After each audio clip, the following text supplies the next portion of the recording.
Salut, salut, j'espère que vous allez bien. Aujourd'hui, je vous fais cette petite vidéo pour vous faire un bilan de mon défi Rien de neuf en 2019. Donc j'ai démarré le 3 janvier, on est début février, donc je voulais faire le point avec vous sur le bilan. Tout d'abord, pour moi, ce défi, c'est vraiment une nouveauté parce que j'ai pas du tout l'habitude d'acheter des choses d'occasion. Je suis plutôt du genre à acheter neuf sans vraiment me poser de questions.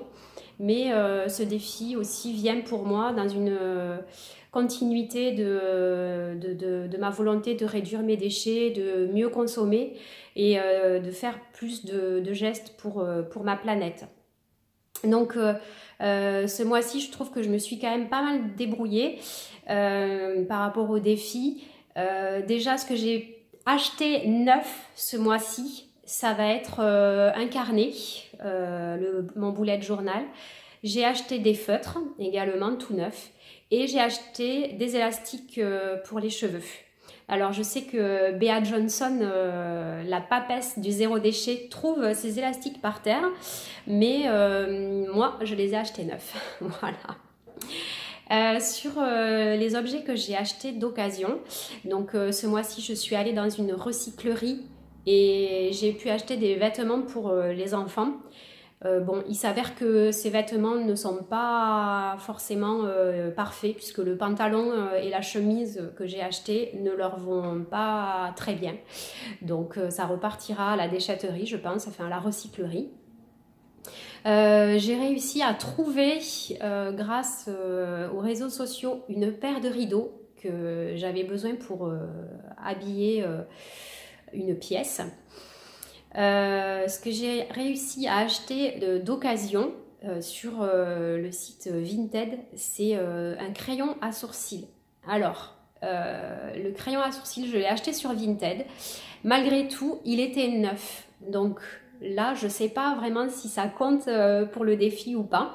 Mais comme je l'ai acheté à une personne qui avait dû certainement l'acheter et se rendre compte que c'était peut-être pas sa couleur, je me dis que ça marche. Mais bon, c'est vraiment manière de me rassurer par rapport à ça. Ensuite, j'ai changé de téléphone également et j'ai acheté du coup un smartphone que j'ai acheté sur le site Back Market, qui est un site qui vend des produits reconditionnés. Donc l'article est arrivé presque neuf et comme neuf en fait. Donc ça c'était un bon achat. Par contre, lors de cet achat, j'ai regretté de l'avoir acheté sur internet, étant donné qu'il y a beaucoup d'emballages. Alors, il n'y en avait pas énormément, mais il y avait le plastique pour l'emballer, il y avait euh, le carton, il y avait une espèce d'enveloppe aussi en plastique. Et bien sûr, le téléphone était protégé.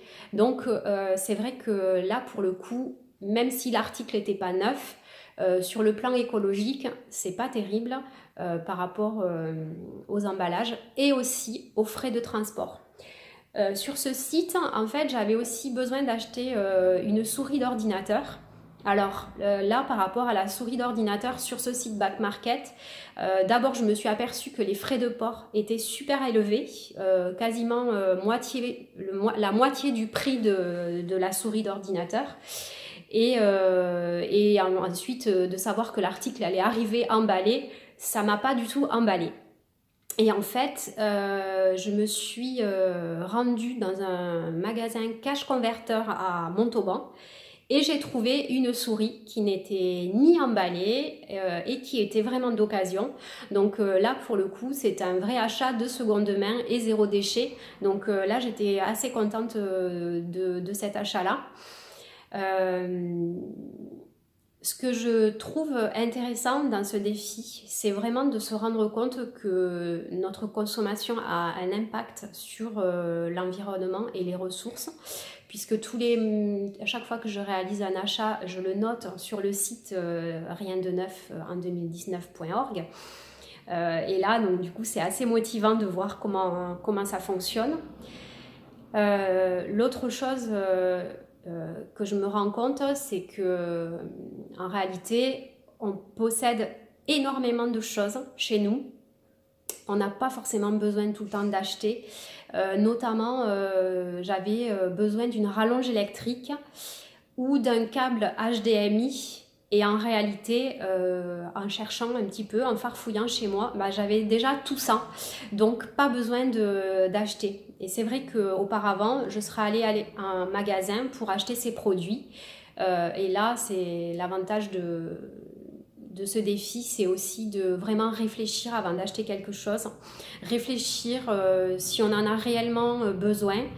Et c'est là que je trouve intéressant de faire ce défi, c'est que j'ai vraiment beaucoup moins dépensé ce mois-ci depuis que j'achète d'occasion, puisque en réalité, je me pose vraiment des questions avant d'acheter les produits.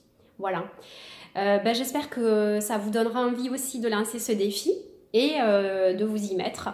Je trouve ça assez intéressant de le faire, d'expérimenter. Il n'y a pas de, comment dire, quand on fait ce défi, c'est vraiment pour soi, on ne fait pas une compétition, on peut acheter des choses neuves, il n'y a pas de problème, il n'y a personne qui va venir nous engueuler. Donc c'est intéressant de tenter l'expérience pour tout ce que ça nous apprend. Et vraiment, si vous avez envie de faire le défi, n'hésitez pas, si vous voulez me poser des questions ou quoi que ce soit, n'hésitez pas à me contacter. Voilà, je vous souhaite une belle journée et je vous dis à très bientôt pour une nouvelle vidéo.